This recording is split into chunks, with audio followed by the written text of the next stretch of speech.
Alright, welcome back to Way Too Deep, and we just pulled up the AutoZone because we're going to degrease the frame on the OBS today. So we gotta get some stuff, probably some engine degreaser because it's bad. Probably gonna do that, probably see what kind of paint they have. I had some like tractor paint. I worked on the frame a little bit, with some like a SOS pad, scrub pad or whatever, and not majority of, you know, that surface rust that was built up off of it, almost down the bare frame, and I just sprayed over it. I don't know if I'm gonna get it blasted or not still, but if I do, it's just gonna be just frame. So I still gotta do rear end, leaf springs, all that good stuff. So stay with us. Let's see what we got in here. Let's see what we got.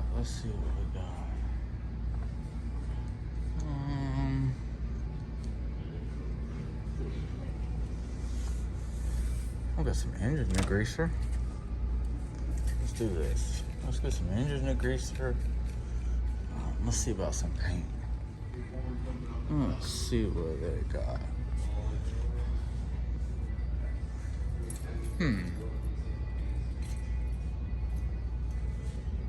Here it is. We're gonna grab a can of this too, just in case. All right, let's get up out of here and see.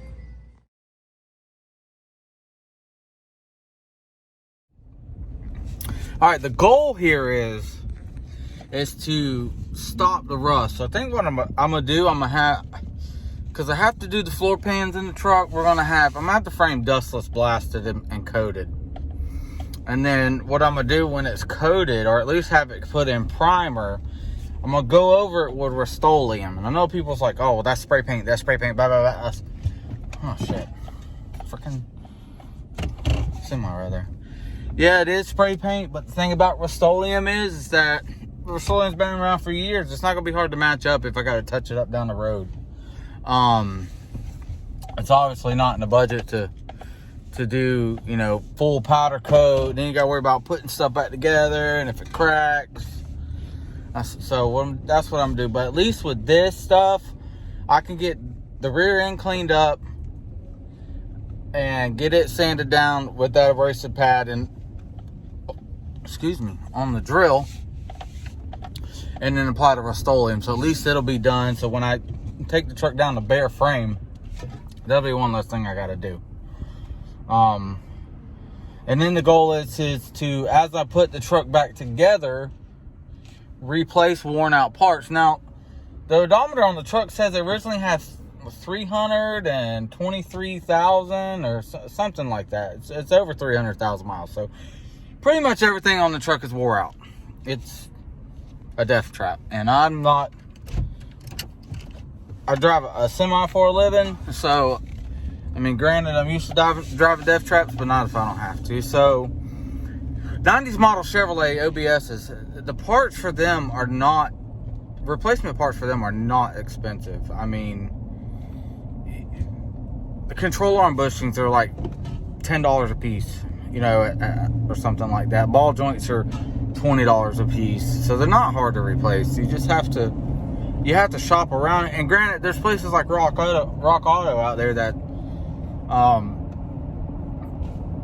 give you very good deals on stuff. Even name brand stuff you can get at Rock Auto. So as I put it back together, we're going to replace it. It's going to get, I'm going to change the steering shaft, and I'm going to change the steering box so it have a new steering box in it, so it's not the worn out junk. And God forbid I'm putting LS in it. And even with a stock LS, it's, let's say, 150 more horsepower bone stock than what was in the truck originally, you know, at least. So you don't want to skimp on certain things, you know, especially like steering, suspension, brakes, that kind of stuff. You can't be cheap on. You be cheap on that kind of stuff, and then you can end up losing your life ultimately, because stuff will break, you'll wreck, God forbid you hit a pole, that kind of stuff. So a life lesson: replace the part if it needs to be replaced. If you can't afford it, don't drive it unless it's like absolute necessity, because your life can never be replaced. So stay with us. We're fixing to get here. I'm gonna drag this pressure washer out. I'm gonna get this frame soaked, And we're gonna bust this pressure washer off, see if we can get this grease off. All right, so we got it all soaked down. We I also found some of this. I'll put some of this on it too. Probably ain't gonna hurt. And if it does, oh well, it's getting all fixed. So I'm just gonna, look at that stuff, all right. Look at that runoff. Janky looking stuff. Oof.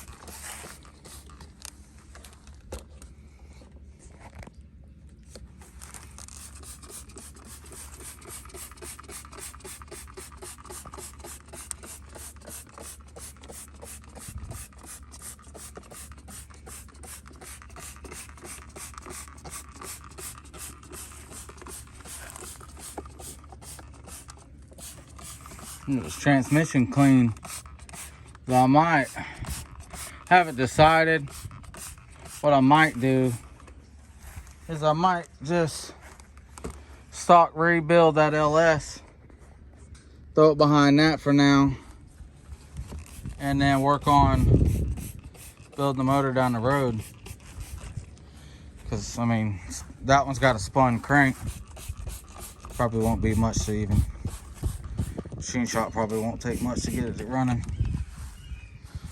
Oh, let's get this tripod set up so we can get you watching pressure washing, see how you like it. This stuff right here, let's see how it works. I did the rear too. See, I did the frame right there.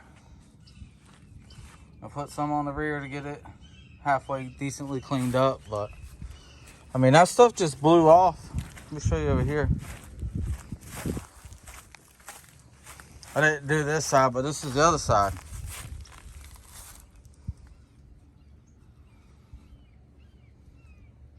Compared to that side, but yeah, I'm probably still gonna get it blasted. I'm just gonna try and knock some of this rust off. This is what I was using when I was telling you on the end of the drill. These right here. Knocked that stuff off and almost took it down to bare metal, because see stuff like this, knock it right off.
All right. Longest pressure washing video of the entire time. Let's check this out. We're gonna let it dry and see how it looks after that. I might have to do it again. We're gonna leave everything out because when it dries, we'll see how it is, and I might hit it with some more of that purple power. I don't have any more engine degreaser, but that one can did a really good job, I think, compared to what it was.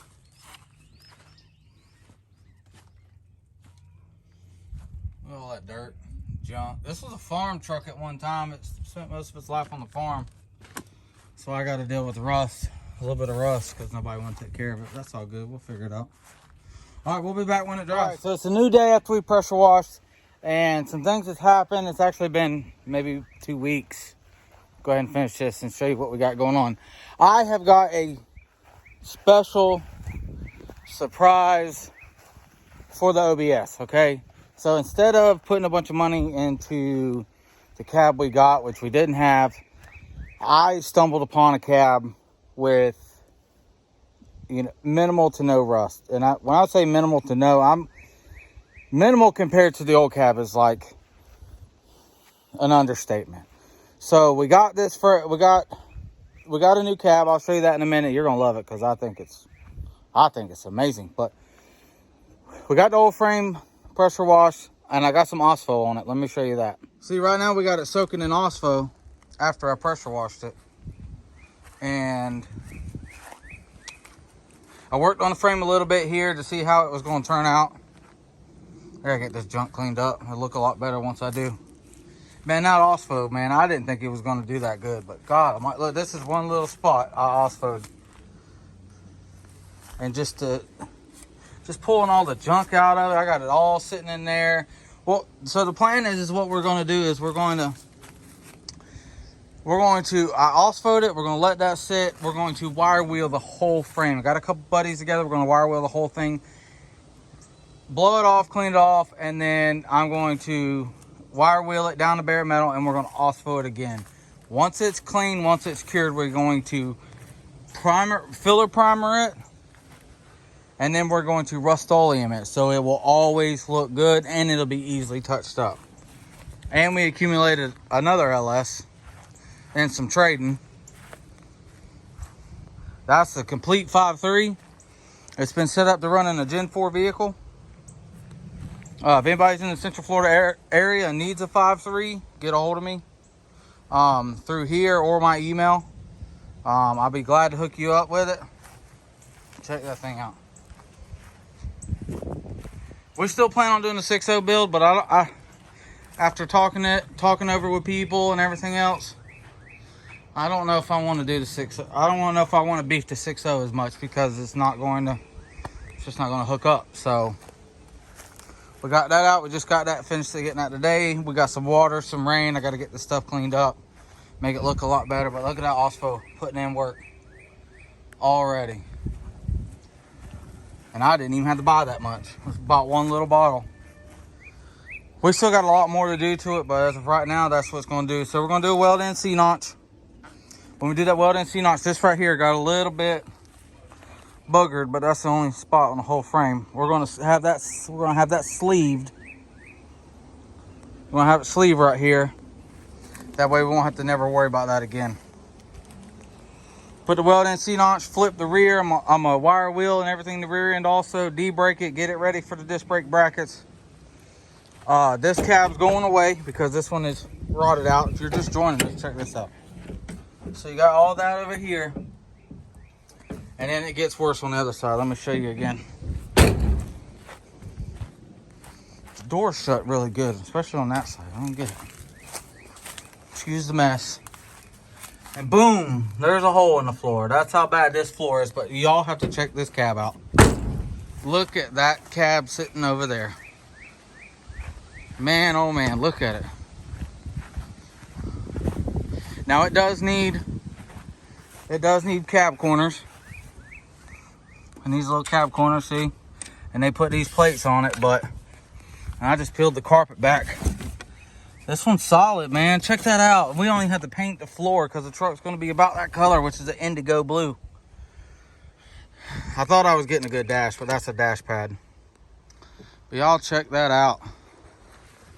I don't know who in their right mind would have painted a blue truck with red and black, but there it is. The new cab going on the OBS build. We gotta get the course. We gotta get everything on the firewall tore out so they could be painted. But I'm gonna dynamat the inside, put the race seats in with the brackets. Look at that. Got us a Jewel. Let me show you this other side.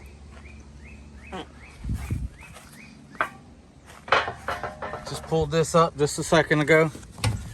Look at that. Wow, what a difference. Y'all want some, got a Prince CD. You wonder how long that's been in here. Oh, Rick Ross. Dang, I need that. I don't even know who KB46 is. Let's see what this is hidden in here. Some old gems. Videos.